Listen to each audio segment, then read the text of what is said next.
And we are live with a book and a beverage with the one and only Rob Leigh. Rob, Hey, how are you today? doing great. Thank you guys for having me. Hey, Rob, I'm going to ask you just to move to the side a little bit, please. I'm kind of curious Oh what yeah, poster you're hiding there. oh yeah. All right, So behind me is the Bad Religion poster. They're all one of my right. favorites. Okay. Um, Ignore me for a second. I have to get some things up that I did not. I'm behind. Ig- Ignore you, Mike. We can't do No that. worries. All right. Where you calling in from tonight, Mike? Or Rob? Sorry, Mike. Oh, I'm calling him from Nebraska. Yeah. Nebraska. And hmm everything around you is still standing. Everything around is still standing. There were there were quite a bit of tornado warnings over the last couple weeks spread out. There was actually one on Friday. There was supposed to be like this local market that myself and a couple of local authors were going to be selling books at, and it was canceled for weather. But they have one at the first of every month, so I'll just be coming back with a lot more books. Well, I mean that's good. At least they have them enough where you're not like hmm looking forward to it for 2 or 3 months and then have it get pulled out from under you Yeah, like that. yeah. Well, it's just So part of having something outside too. So yeah, that'd be kind of hard in 140-mile-an-hour winds. yeah. Huh. Christopher Nevo is here. Hey, Christopher. And What are you doing in Nebraska? So I work out at the university here in town, Nebraska, Omaha, and I work in financial aid, specifically athletic financial aid. Oh, nice. hmm The people who are Yeah, actually getting financial aid. yeah, it's a good job. I enjoy doing it. I like to, I used to be a student athlete when I was in college, and now this is kind of what I do to give back to that community instead of being a coach, which I wouldn't be very good at. So what sport? What? I was a swimmer. Swim. Yeah. So, what got you into writing then? Um, I have really liked telling and writing stories for a very long time. I think most of it was triggered by two different things. One was when my dad showed me Lord of the Rings at 7 years old, and I thought that it was real. I thought it was like a Ken Burns documentary because you had that voiceover at the beginning. And I'm sad to say that I got through maybe a quarter of the third one before I realized they weren't real. So that was devastating for me. But and then another one was my mom would read me Harry Potter when I was a kid, about a chapter a day or something like that. So, what finally gave it away if it wasn't the dwarves or the hobbits or the Nazgul or the elves or the magic or what happened that deep into the third movie that finally made your brain go, "Oh shit, this isn't." I think I saw Elijah Wood in something else. I was like, I know, I know that face, I know that like little boyish grin or whatever that dude has, and that was when I knew. I'm like, oh no, the Lord of the Rings is not, it's not real. I was actually devastated for like a good 2 to 3 days, where I'm like, well, dang, now what am I supposed to believe? Well, if you got to believe in something, I mean that's as legitimate as Santa Claus, I guess. Yeah, yeah, exactly. Well, the Tolkien wrote those letters to Santa Claus, or letters from Santa Claus for his kids. He had there was like a whole book amalgamation of them that he put together. So he would like write letters to his daughters from Santa Claus, just to kind of like keep the magic alive for him for a little while. See all the cool things that you could do as a parent when there wasn't like TV and telephones and shit like that, Yeah. where you had to entertain yourself. hmm I guess I'll raise my kids properly. Let's try that. I'm still can't get over. You said you watched it when you were 7. When I was Yeah. 7, I watched the original Star Wars movie in the theater. Everyone has their thing, and the main thing that I should think of is like, or the main thing that I like to say is that like art doesn't have any kind of like beginning date or expiration date. Um, it's it's something that is timeless. Yeah. So, do you have a copy of your book handy? I do. Okay, you're Two. prepared. Pathlighter. So tell us about the book, because we'll forget about this later, so you better do it now. Yeah, right. Yeah. So Pathlighter is an adventure epic fantasy that is heavily inspired by Greek mythology, other stories that are also inspired by Greek mythology. So think of the Odyssey, Clash of the Titans. I was a heavy reader of Percy Jackson when I was younger, and so this is heavily inspired by that as well. And then I also really love Frankenstein by Mary Shelley, which also has heavy Greek mythology themes in there. So a lot of those, plus some modern influences like Sanderson or Stephen King, are all kind of rolled into one here with this story. And it's the first in a trilogy. Working on the first draft of the second one right now, and then I also am working on a couple of side projects. Is this your first book? It is. Yep, this is my debut. Nice. And EL wants to know about your art, likes the cover. Oh yeah. So this is a Felix Ortiz original. I was lucky enough to find him at least a year before the book came out. So there was plenty of time within his busy schedule, and luckily he was willing to work with someone unknown and untested like me. And from the very beginning, he sent me some concept art and some different art styles, and we hit it off right away. It was a really great experience working with him, and luckily I've snagged him in his busy schedule to work with me on the second one as well. So I'm excited to see what we do in the future when we work together. Yeah, you got to lock him down for the third one too. Yeah, absolutely. I mean, I think his schedule is his calendar is about a year and a half out now, if I'm not mistaken. So, I mean, you do Broken Binding for Malazan, and that's what's going to happen. He's being very fairly recognized for his talent. So you can put a sticker on your book, artwork by, cover art by. You might honestly, actually have to sell your book. Yeah, that'd be awesome. Yeah. So, what was I going to ask you? Just went away. What do you do in Nebraska for fun while he's thinking? Nebraska for fun. Well, it's Omaha, Nebraska, where I'm at right now, actually has a couple things going for it. It has the highest per capita of restaurants around, like, in the country. It has the voted like the best, one of the best like ice cream parlors in town. So there's that. Aside from food, you also have Henry Dorley Zoo, which is voted best in the country on a regular basis. You have Lauritzen Gardens. You have a really big music scene out here. So there's plenty to do. It's just it took me a little bit because I came here when I was like 22. Yeah, exactly, Christopher. One of the best zoos in the world. And when you have young kids, you go to zoos a lot. Yeah.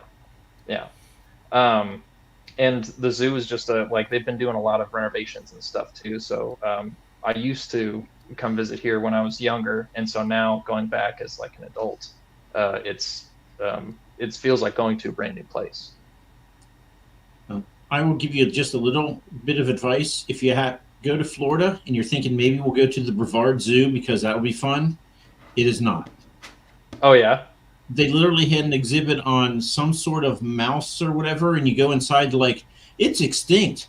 People have killed it, so we have an empty building. And I'm like, what? What are you doing? I mean, it's a low budget. It's a low budget zoo. So I mean, I get it. You get a building where you don't have to worry about.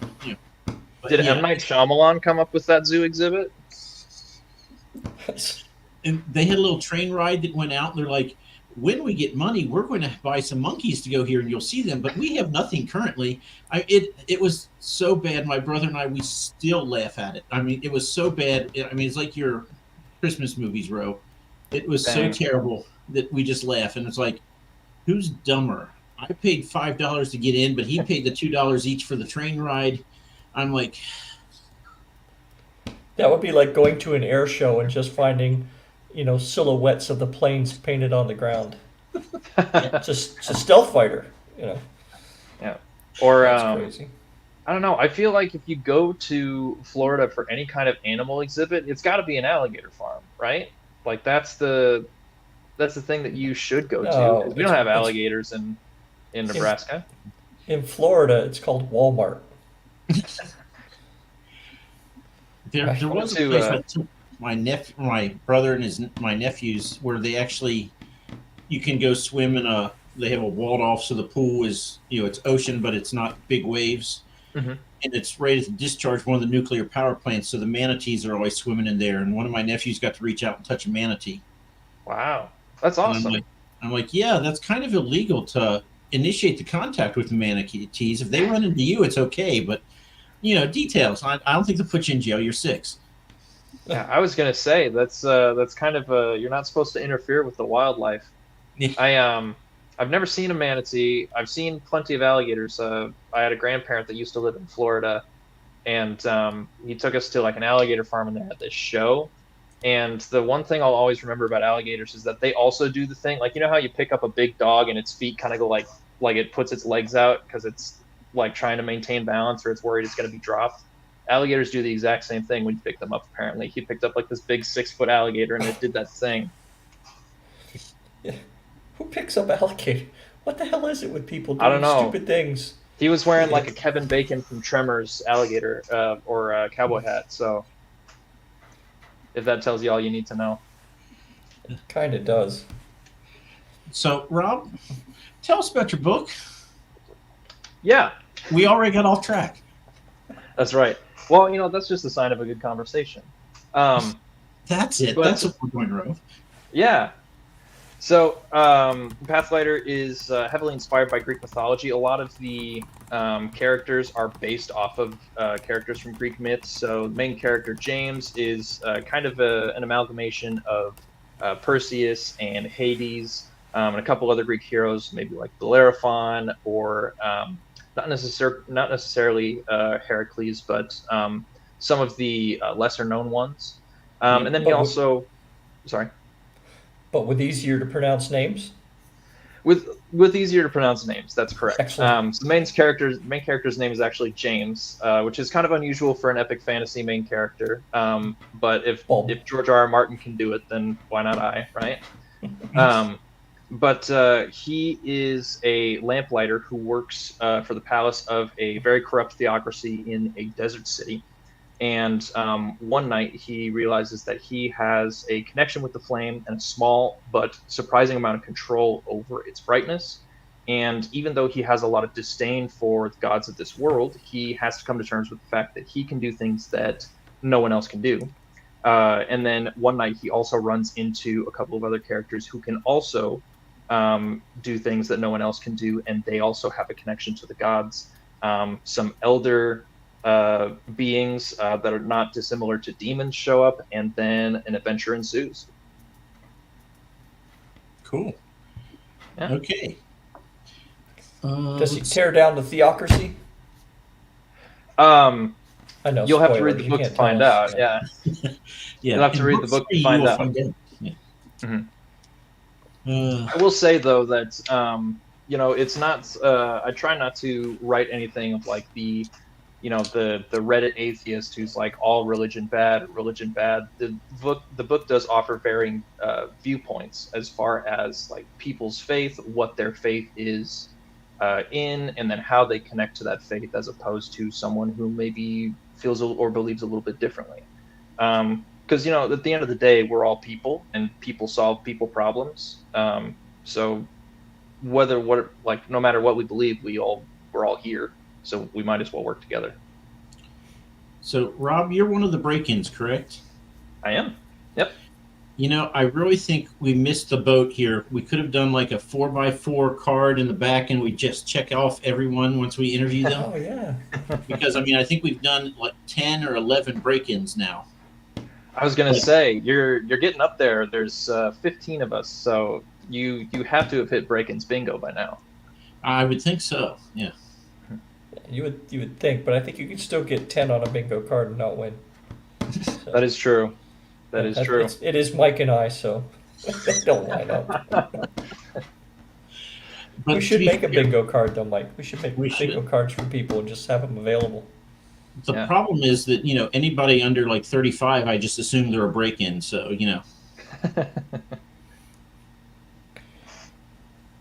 Yeah, we got to get a list from you, find out who's left. Oh yeah, for sure. I can send one to you. So if that was your first book, Mhm. it's been a while. How did you feel when you finished your first book, and how is approaching your second book different? That's a really good question because I'm in the throes of that right now. The first book, I was talking to my buddy ZS Diamani about second book blues recently because I've been having a little bit of trouble with it. But we kind of talked about like how for a lot of indie authors, the first book doesn't really count as far as like figuring out an experience or a rhythm because for a lot of us it takes us years and years. Like it took me over 10 years to write this, and I originally wrote it or came up with the idea when I was in like middle school, and so I came back to it years later. I'm like, wow, it's very very clear a middle schooler wrote this, so I should clean it up and rewrite some stuff. And that was in the middle of the pandemic when we really didn't have anything to do. We were stuck inside. So I ended up with this giant manuscript of around 170,000 words. And I'm like, well, what am I supposed to do with this now? And so I started doing research, started going through booktubers like Daniel Green and others, trying to figure out, how you go about publishing. If I wanted to do the indie route, if I wanted to do the trad route. So in a lot of ways, it took a lot longer because there was such a learning curve. But I feel like now with the second book, it's a lot easier in terms of process. It's a lot harder in terms of actually writing a dang thing.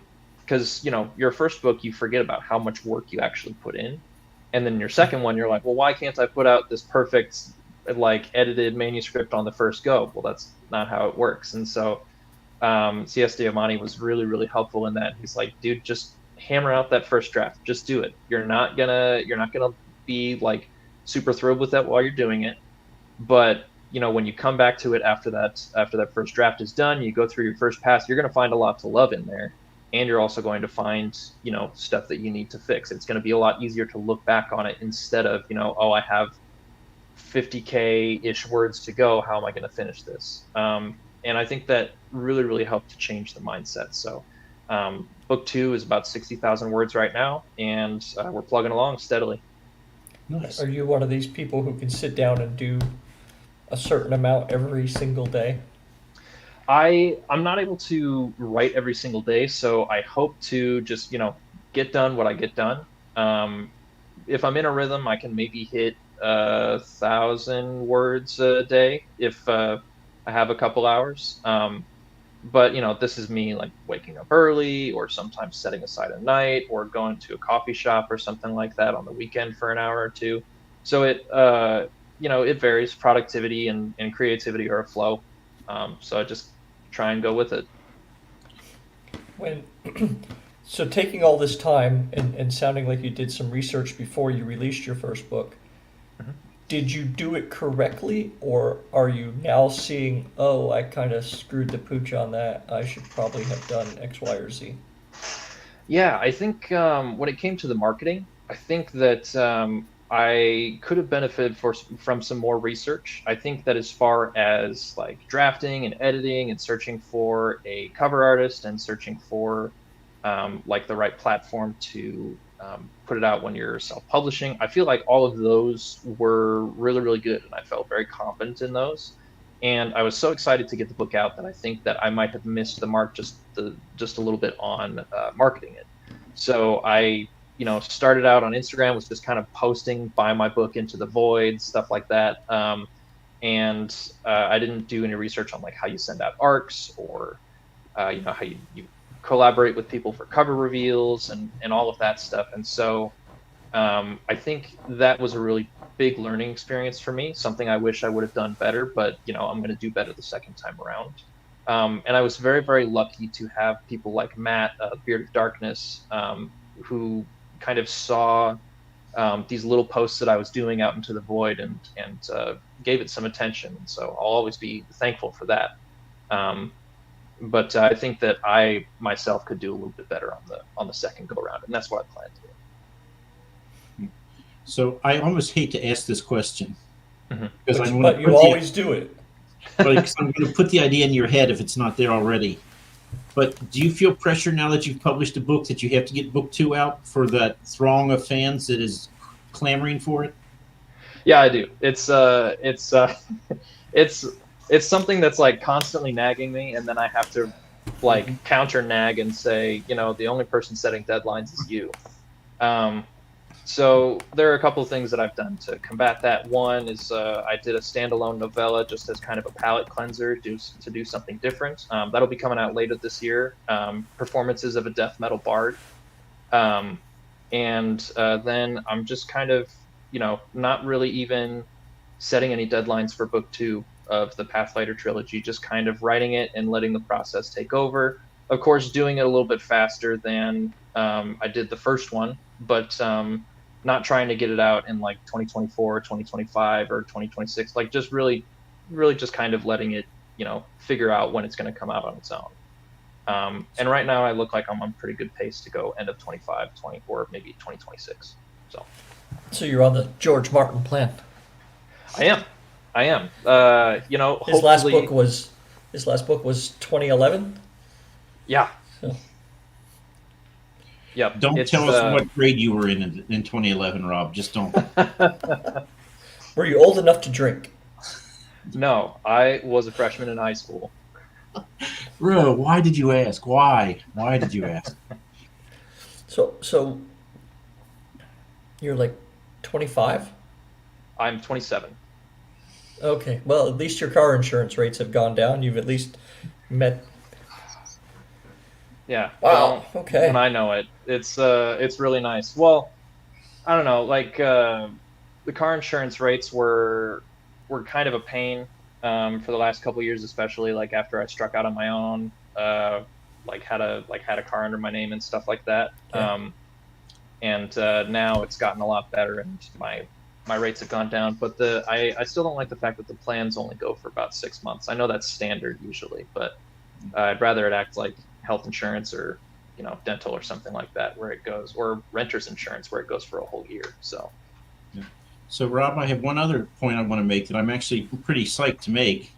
And did you realize that Ro has lived 2 of your lifetimes and counting?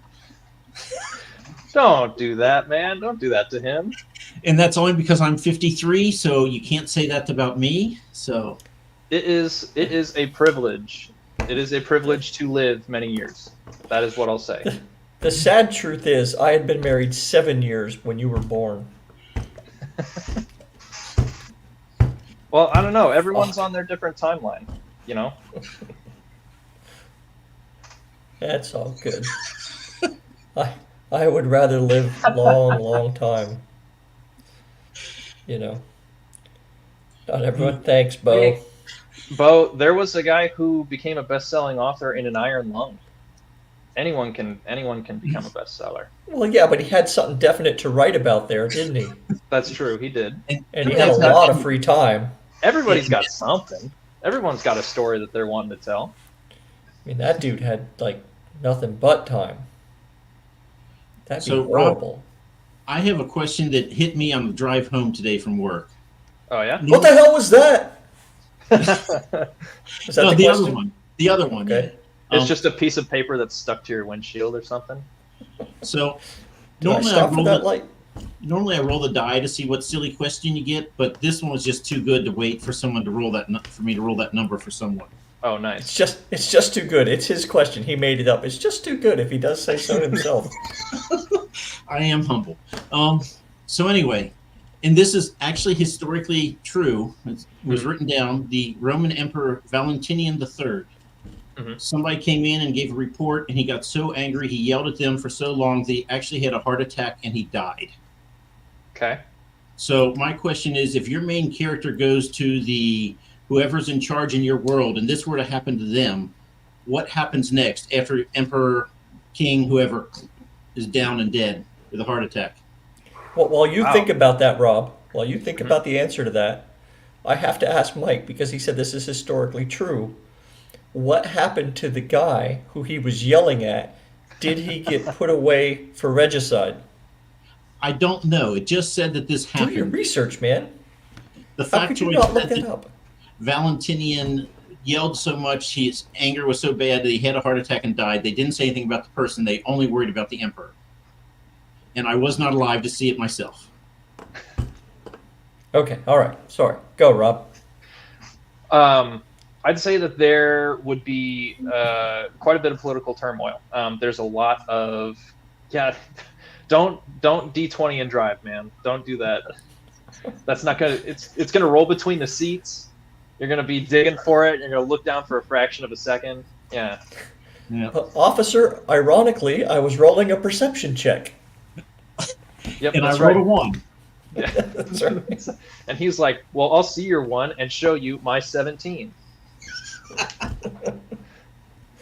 Okay.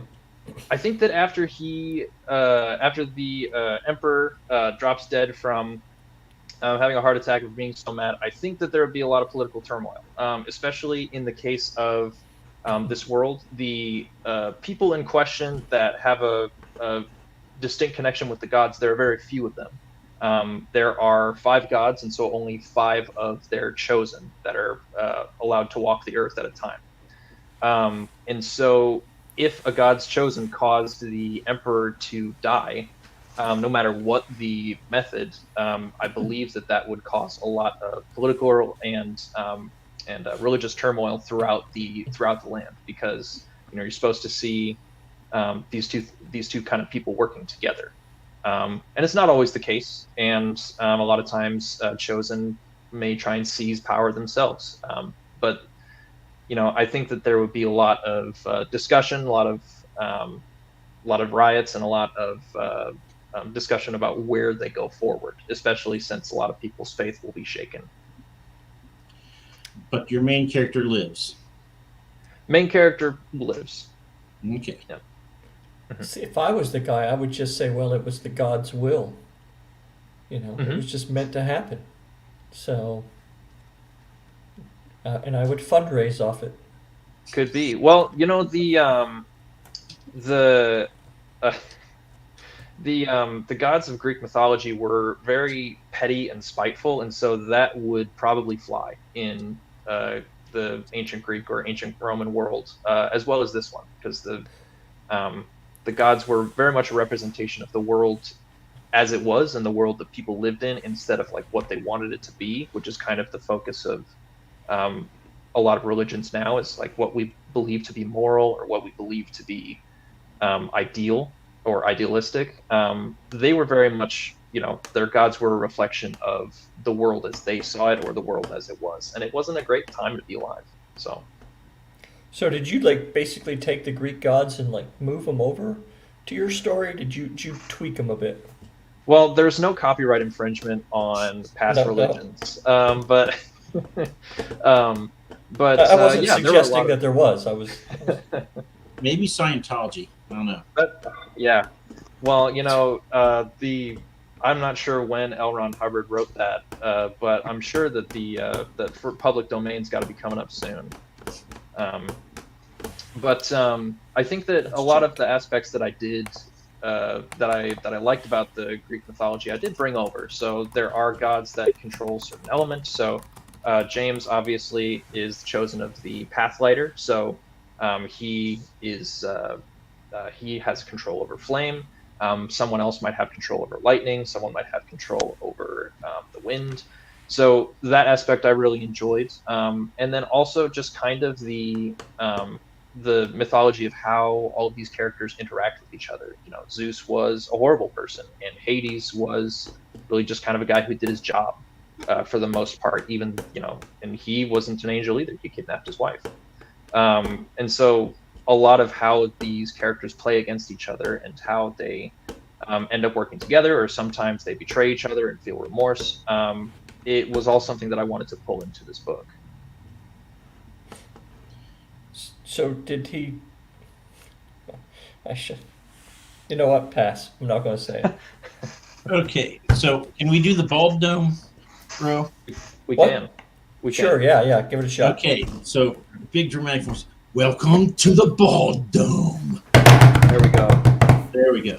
So here's how it's going to roll. You're going to take your main character, and he is going to a magical gladiatorial arena, and we'll roll the die to see what the location looks like that he's at. Okay. he'll be given one potion, which you do not know what it is, so you can use it for Mhm. yourself or against your opponent. You don't know what happens until you use it. Alrighty. If you use it, you get one item, and you will face an adversary. And once we get all that settled, you just tell us what happens. Got it. This way we can learn about your main character.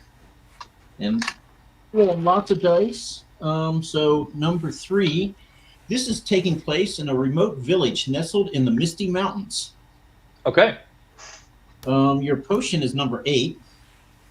Let's see. So now I don't like that smile. That's the smile of a DM that's really excited for an encounter. Never a good thing for the player.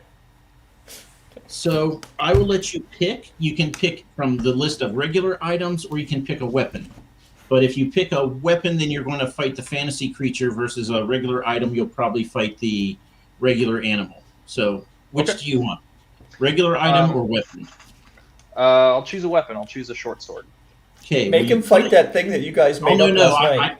I tell you what the weapon is, by the way. I rolled. Oh, okay. Nice. So you could have had a wooden mallet. Okay. But instead, you decided to go with a war club. So 6 of one, half dozen another. So he's chosen a stick.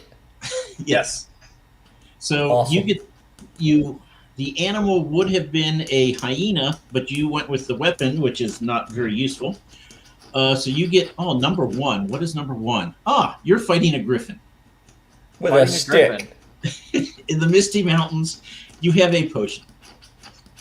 Okay. Go. Nice. Okay. No, it's not nice yet, Rob. You don't know what he's going to say next, and I do. No, that's it. That's the whole. You get to tell us the story from here. No, there's nothing more for me to add. Nice. Well, the first thing that James is going to do, he's going to brandish his war club, and he's going to light a fire in his hand. Now, the important thing for him to keep in mind is that if he uses too much fire, the fire comes from his own life force, his own energy. If he uses too much fire at a time, he's going to burn up from the inside. So he's got to make sure that he does not use too much. He's got to be calculating. He's got to be strategic with it. So I think the first thing that he would try and do is he would go for the griffin's wings. He would go, okay, feathers burn or melt with a lot of heat. So he's like, I will do my best to scorch that griffin's wings so it can't take off. It can't fly away. It can't, kite me. It can't do anything. So then once it's on the ground, he would be using the war club to batter around its knees. It's half horse. If horse's knees go, the whole thing goes.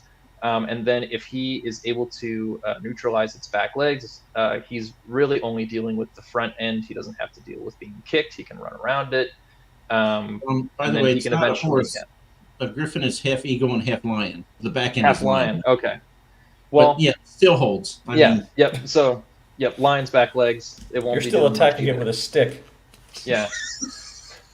So in between each of his strikes with the war club, he would be trying to disorient it with flame. If something is overloaded with heat, it's going to be flailing around. It's going to be feeling singed. It's not going to be the most comfortable thing. So in between each mallet strike, he's going to be buffeting it with this with these blasts of fire, and then by that point, when it's disoriented enough and he has disabled its back legs, he'll be able to finally put it down once it's kind of immobilized.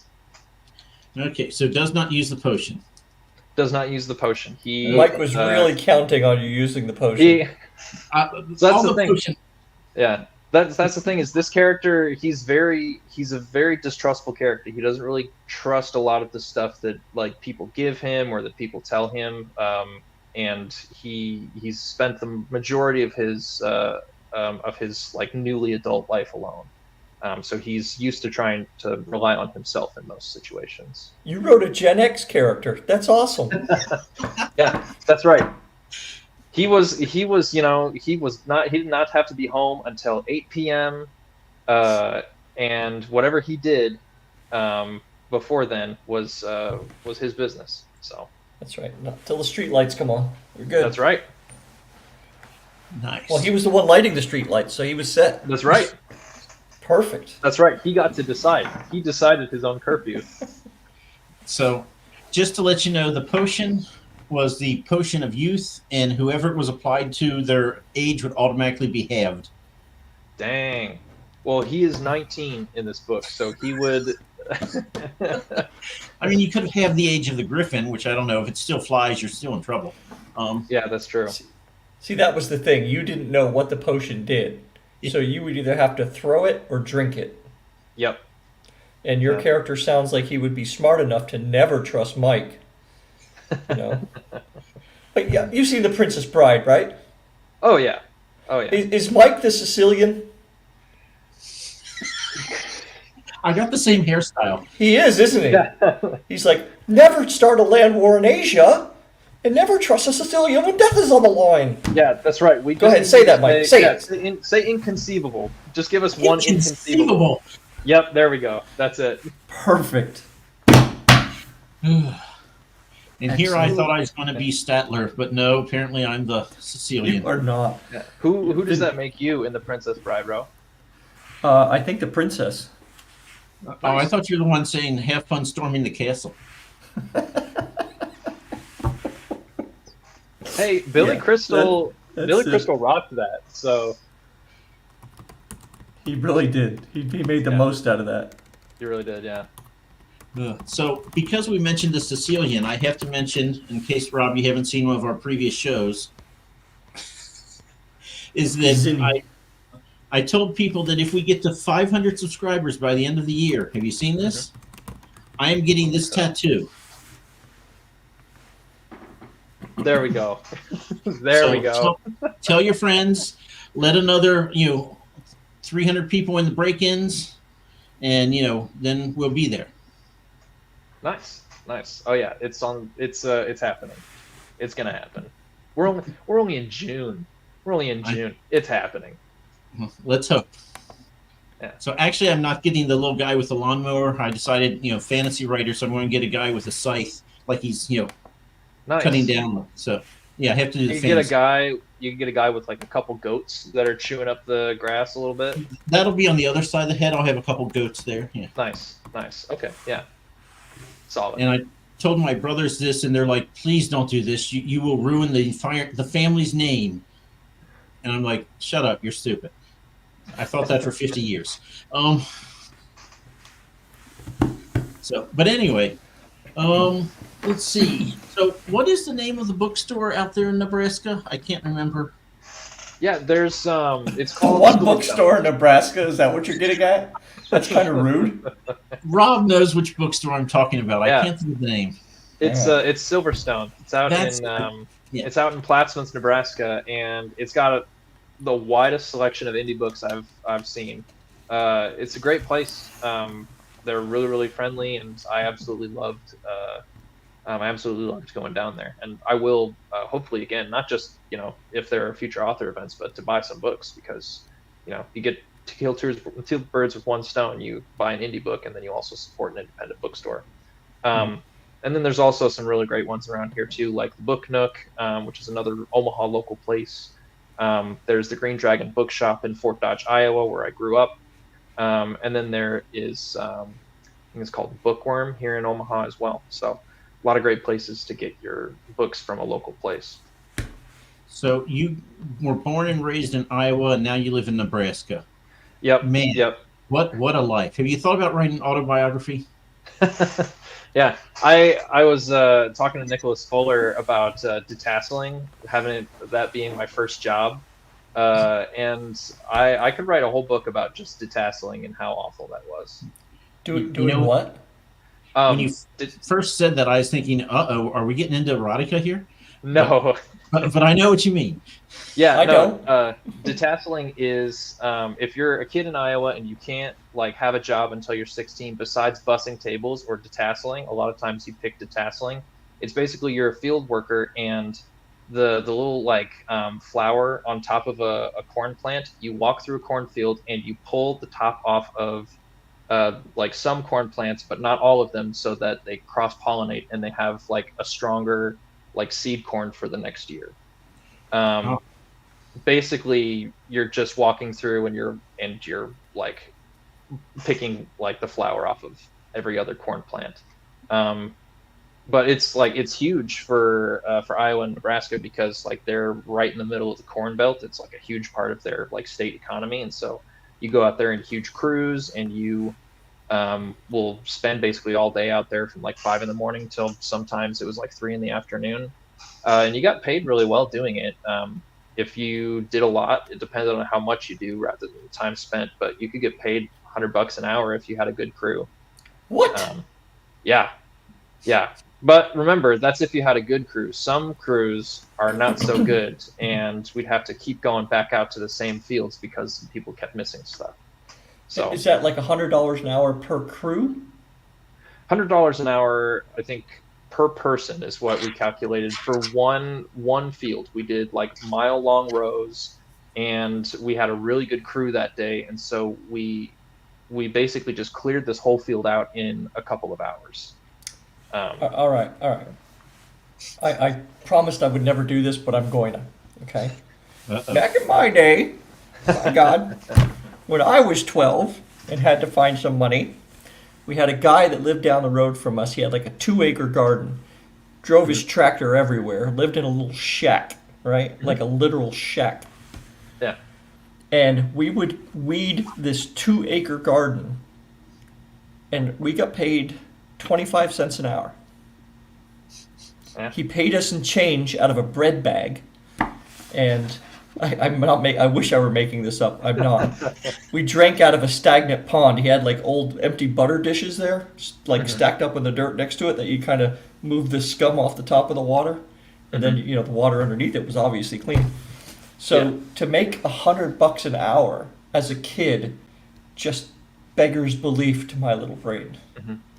Well, a lot of that is probably because he was paying you like individually. Like he was likely you were just working for him, whereas a lot of these crews and contractors are for like big companies like DeKalb or Monsanto or something like that. And so that's why they were able to probably shell out money in that amount. Because like I'm like come from a couple generations of Iowans, and so they detasseled when they were growing up too, but they worked for individual farmers instead of for larger companies, and so they probably got paid around the same rate that you did. Yeah. So I have a question for you. I'm going to go out on a limb and say that you're not making $100 an hour now at your job. No, I'm not.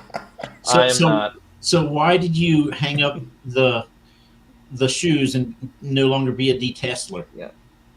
When I hung up the field hat, I think detasseling is one of those jobs where, first off, it's a seasonal job. You can only do it once a summer, and it's for a very short period. So the rest of the year, you don't really have much to do or to work for. I mean, of course, you get a part-time job, but I think that the tasseling is the job that you get when you're younger to show you why you need to go out and get a real job.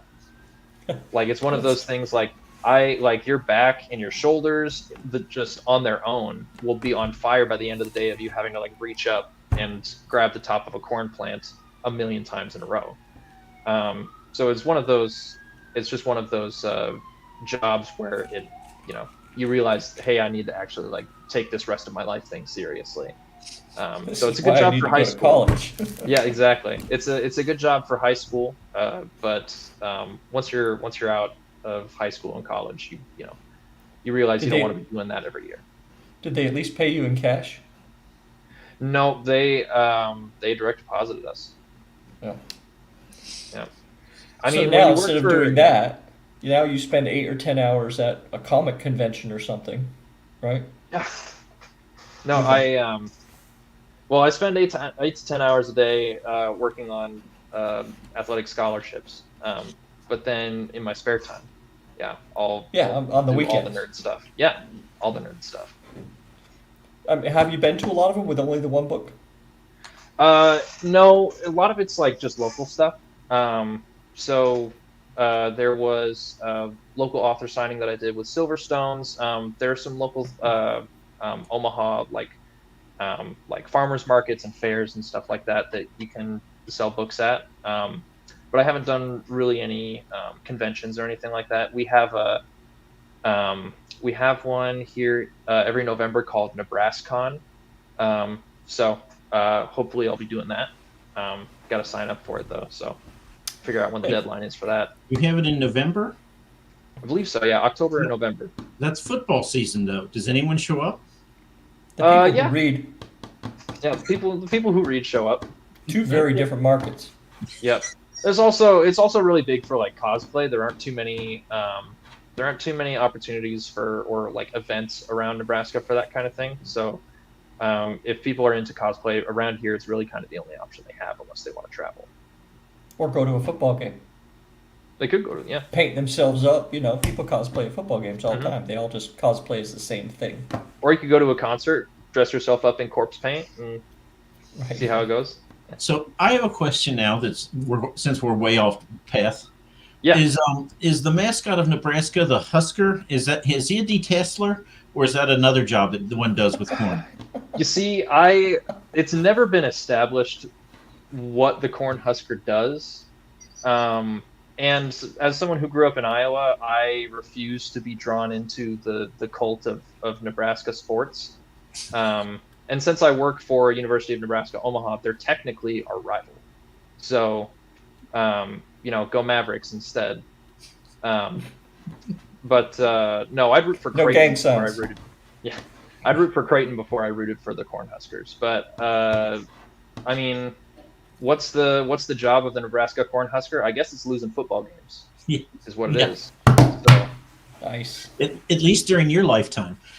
Yeah, I know. Well, that's the thing is like I feel like a lot of Cornhusker fans have this collective amnesia where they'll start the season, they'll go, "Well, Tom Osborne looks really different," but it's like the 8th coach or whatever this past like 3 years. So, Yeah. but my uncle is a really big Tom Osborne fan. He actually got like a autographed something from him. He still has it. Oh, so College that's football good that is you didn't crazy. answer. If you did, I'd ask you what a Sooner is and what a Hoosier is. So it's just as good that you didn't know. We can stop there. I think it was Dad. John Oliver who said that a Hoosier is the sound that Al Pacino makes when he sneezes.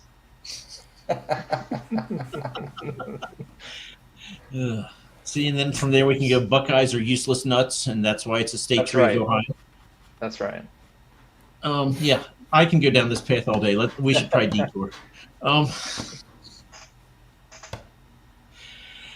So anyway, Ro, do you have an intelligent question? God, no. I didn't think that's what this whole thing was about, man. That's not why we started this. Am I going to roll a die then, or do you have Yeah, a roll your question? die, man. Okay. Well, Rob, we'll ask you, what would you like people to know about your book or your story or where they can find you? Or, do you have a Patreon? Do you have a newsletter? Yeah, so you can find a lot of information about this book at robleauthor.com. I also have Instagram and Twitter, and I post a lot of my updates and a lot of stuff about my work to those. And then if you don't really want to support Amazon and you want to buy from somewhere local, you can get Pathlighter from Silverstone's books through bookshop.org, or you can get it from the Green Dragon Bookshop in my hometown. And I mean, hey, if you want a copy, just you can always message me too, and I'll look into sending you one too. So nice when you're still small time enough to have that personal touch with the little people. That's awesome. Yeah, that's right. And the nice thing about like indie publishing is you can market your book however you want to whoever you want. I mean, if you like Greek Odysseys and some like characters that are really complex, and you like complex villains as well, and you like adventure and monsters and dragons and demons and all kinds of stuff like that, this is the book for you. And even if like you have a wobbly table somewhere, this book could also be for you. Have you taken a copy yet and kind of slipped it discreetly into the inbox of the professor of literature? I actually met with a professor of literature. He was local person here to kind of talk about the publishing process, and he's actually in the acknowledgments section of this book, because he was kind of the first person that I talked to, like first real person that I talked to like look at publishing and what that entails and everything, instead of just going to YouTube and watching like a Daniel Green or a Jenna Moresi video. So Okay, so I have a question that'll take you all of about 3 seconds to answer. Oh yeah. But I rolled an 11, and the question is, if your main character was in the woods by himself, would he be able to start a fire? Yes. Yes, he would. There we go. So that's the answer for that question. Mhm. This is how my luck goes with these questions lately. Roll again. You have a bigger list. Yeah. 9. Okay, what is the last research rabbit hole that you went down way too deeply when writing one of your books? That you're willing to talk about. That I'm willing to talk about. Ooh. Um, One thing that I was researching on, and this is actually just kind of a fun thing for the novella that I'm currently writing, performances of a, or that I'm have out to beta readers right now, performances of a death metal bard. I recently just researched a bunch of copies of like metal concert festival posters and what those look like, and like the fonts that they use and the images that they use and how they stack up all of the different performers that are going to be there. Because what I like to do is provide acknowledgments in my books of all the people who helped me put them out. Because of course, it's not just one person. It takes a village to make a book something that's readable and something that people want to read. And so what I'm going to do at the end of it is I'm going to have a big acknowledgement festival poster. So that's something that I was researching recently, but it was kind of fun to kind of dive into a rabbit hole. For this book, I definitely researched like what like a sailing ship does in a storm, like how they would handle a sailing ship in a storm if X happens or something like that. I have to admit, I absolutely am enamored with the idea of a death metal bard. Oh yeah, That appeals to me on such a level. It's like yeah. when you think about it, I mean, the guys who were playing, you had to have some kind of Eddie Van Halen guy back in the Hmm. day who was trying to play it faster than everybody else, right? Hmm. And probably people hating what he was doing that Yeah. would have gone over pretty well right now. So, Hmm. um, Oh, death thanks, metal Callum. Yeah, aside, he's beta reading right now. So, Rob, if I can give you a piece of advice, when you're done with the death don't metal take it. Don't part, take it. no, this is good advice. This is good advice for once. You should definitely reach out to Usman at Bards and Books for an advanced reader copy. He is all into metal everything, and Nice. he would jump at the. He'd probably drive to see you to pick it up in person if he had to. Awesome. So Awesome. Oh yeah. definitely put him on your list. Bards of Books. Awesome. Thank you so much for that connection. It's awesome to see like not just like the amount of like fantasy or D&D fans who love the idea of death metal bard. Not only because like this character was someone that I actually played as a PC in a D&D campaign, but also just the overlap of like fantasy fans and metal fans. There's so much overlap when you have Oh fantasy and yeah. metal because like the mythology of metal and like all the cover art and stuff, it's basically just like grim dark fantasy. Um, and so, finding all of these niche bands like Amon Amarth, which is Viking metal, or Ailstorm, which is pirate metal, and all of these different subgenres is such a fun thing to combine the two. So, have like you heard of Winter you're Sun? Sorry. that's right. Sounds familiar. So when we interviewed Usman, and he told me I don't do heavy metal, but my book is Celtic inspired, and Hmm. he's like, man, I understand the music so much better now after having read your book, and I understand have more of a Celtic underpinning. I'm like, Hmm. dude, I could have lived 4 lives, and I never would have guessed I'd hear that. So a death metal bard then I'm assuming specializes in music that gets his team motivated to go, or primal rage kind of thing. Yeah, so I used haste a lot in that I campaign. bet, yeah. He That was always the thing, is like Bard is a support class and he was cross classed with a sorcerer, shadow magic sorcerer. So he had a lot of like inspirational spells. He shelled out inspiration dice all the time. He used haste a lot. But then he also used his shadow magic to his benefit, because if you use sorcery points to cast shadow magic, then you cast darkness and you can see directly through it, but no one else can. So he'd use that a lot and just play something really scary to like intimidate people. It was a fun campaign, and that's something that I really wanted to continue with this book, even though he branched off into stuff that like we didn't do in the campaign. That is an awesome idea. I have the trooper going through my head right now. Actually, that doesn't qualify as death metal, I know, but No, but Megadeth is awesome. So well, Iron Maiden. Iron Maiden. Sorry, It's all right. I'm showing my age here by not knowing all the thrash and heavy metal bands of the 70s and 80s. And I actually know both of them. Yeah, Christopher, to your point, I actually have a playlist that hopefully will come out with the novella. Not necessarily death metal songs that I wrote, but songs that I listened to while I wrote the novella. So it's going to have a lot of those songs in there, and I think hopefully like a QR code that like connects you with like a Spotify playlist that you can listen to while you read it. I don't know if I could listen to death metal and read at the same time. Well, the thing is, you only really, if you want to, you only really have to listen to it while he's like playing in the book, and then with death metal, you can never really tell what they're saying anyway. That's very true. So you really just get to like copy paste the lyrics into your head when you're. That's awesome. I'm assuming it's going to be a bit of a comedy. Yeah, so I don't know if you guys have ever seen the show Metalocalypse.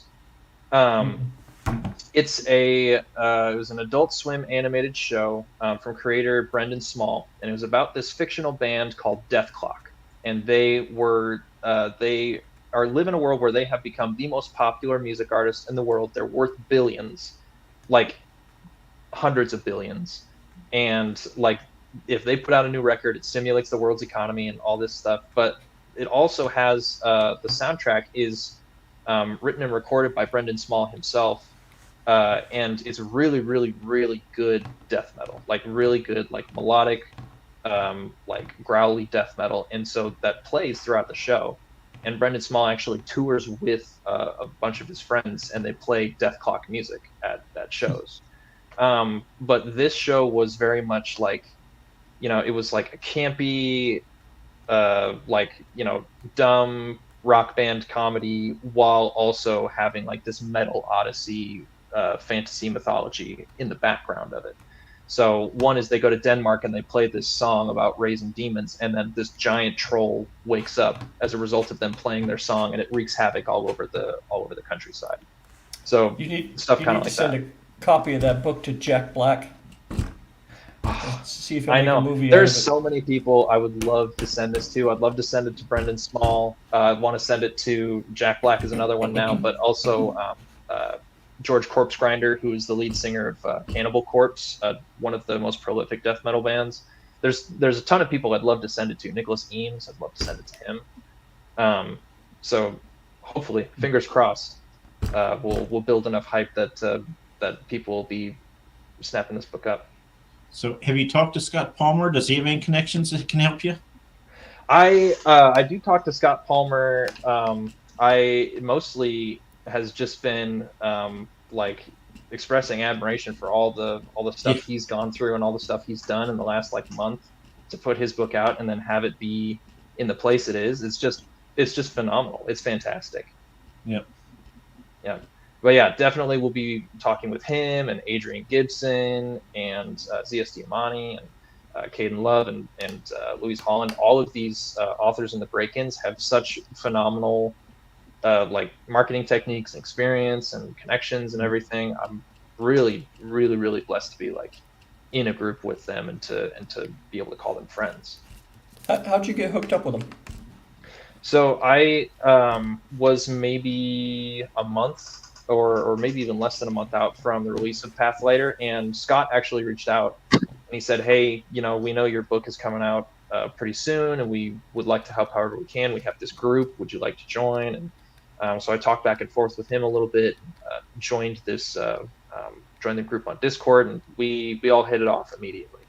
And I think I was the 9th or 10th person to join. We have 15 of us now, and it's an absolutely wonderful experience. We chat basically almost every day, And so we'll be like, okay, well, this person has a release coming up. We're going to hype them up. And we got, this person has a question here. We'll all kind of give our 2 cents, or, now I have a question. I'll type it in, see what people get back to me with. And we chat about all kinds of stuff. We'll talk about like how to, write in your book revenue on your taxes. We'll talk about best way to run a Kickstarter, or to run, a marketing campaign for your book, or writing techniques that helped someone when they were in a slump. Or it's like having a writing group on steroids. They're all fantastic authors and fantastic people. Yeah, I'm surprised more people don't do that. That seems like a kind of wonderful way to keep in touch with people and keep up to date without driving yourself crazy going through X and Discord and all that. Mm-hmm. Yeah, and the crazy thing is, like, a lot of people, especially for their debut novel, they do it alone. It's something that we are trying to break in, but doing that is really, really daunting and really scary, and that's why a lot of people don't do it. A lot of people maybe write something and then don't follow through with it, because they're it's such a wide world out there, and they're wondering where to get started. So having the break-ins is just a thing to, more than anything, just to have a community around you to say, hey, you've got this, and to say, we're here to help, and you're going to do great. So that's probably the best thing. I had a chat with this guy who emailed me about something else entirely recently, and who he hasn't published a book yet. He's kind of thinking about it, and that's what I told him. It's like the author community, especially the indie author community, is really fantastic for that, for not getting all involved in the me versus you kind of nonsense, because it's just not true, right? Yeah. There's no point in saying me versus you, because we're both producing two wildly different things, even if they're in the same general kind of ballpark, right? So yeah, it's a I said, don't be afraid. Just go out there and just listen to people, watch people, talk to people, ask them questions, because they'll answer you. Absolutely. I think that the biggest surprise and the biggest relief to me upon, like, breaking into the author community and publishing this book, is just to find the outpouring of support for every author. It doesn't matter who they are. It doesn't matter what their book's about. Like, it's a very positive environment, and it's something that's so rare in almost any community out there. To find this level of positivity and support, and this level of excitement when someone puts out something new. I've been pleasantly surprised, and have not been let down by the author community. It's been a great experience. Yeah. It's also, our books, if you get the ebook, it's what, like $4 a book? If you buy your book, it's not like, well, that's it, my budget's blown, Right. Yep. Yeah, the indie market is gaining so much steam because of people being able to say, well, I just want my book to be out there for it to be out there. If I make some money on the side from this book, that's awesome. But really, a lot of people go through indie publishing because they want to do it. They've wanted to write a story forever, and the thing that's separating them from all the other people who've written something is the fact that they went through and published it. And so at the end of the day, this book could never sell another copy, and I'd still be happy that I did it. Because it's not about the money portion. The money portion is nice, but having something that I can pull off the shelf that has my name on it, that means a lot more. Yeah. So I'll tell you, just when I published my first book, which was on the 4th of July in 2021, and then I called up my brother and said, can you see it on Amazon? And I doubled the number of people in the world who knew that I published. But it was your brother, and he wouldn't buy it. He made you send it one free. Yeah, exactly. But so there are better marketing strategies than mine. So now with this book, which is my 5th, I'm finally going to send it out to ARC readers and not just hit publish. So I can be taught. It's very slow and laborious, and not many people want to take on that task, but it is possible. Yeah, it's a repetition part of it, Keep doing the same thing. They'll never expect me to do this again. Yeah, that's right. Oh, silly bastards. All right. Well, So Rob, you've wasted a perfectly good hour of time that you could have spent writing. And, Well, thank you for that.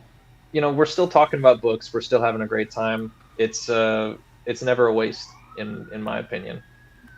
And sometimes it's good to nice. step away and come back. That's the Sometimes it's good nicest to thing step anyone away. said about us, I think. That's right. Yeah, I know, right? And you're not a waste of time. That's going to be our new motto, I think. We're not a waste of time. It'll look good on a shirt. That's right. I like that idea a lot, actually. I do see the support indie author shirt on the mannequin behind you. That's awesome. Everybody Supporting froze. What happened? Matt over at Beard of Darkness. Oh, yeah. Although Grommy there is getting ready to move out because when I release the cover of my next book, which I should have done like 2 weeks ago, I'm going to hang up the poster there, and he's going to have to go so that I have room to hang the Oh yeah. book. So Mhm. his time is limited. I was gonna say as someone who appreciates any white space that he has on the wall for the potential to hang something else up, I completely understand that. He's got quite a bit of real estate over there that he's just hogging to himself. And I also bought a few more weapons today when I was bored, so they're going to be Nice. coming in. They're going to have to go up on the wall also. Nice. Where did you buy them?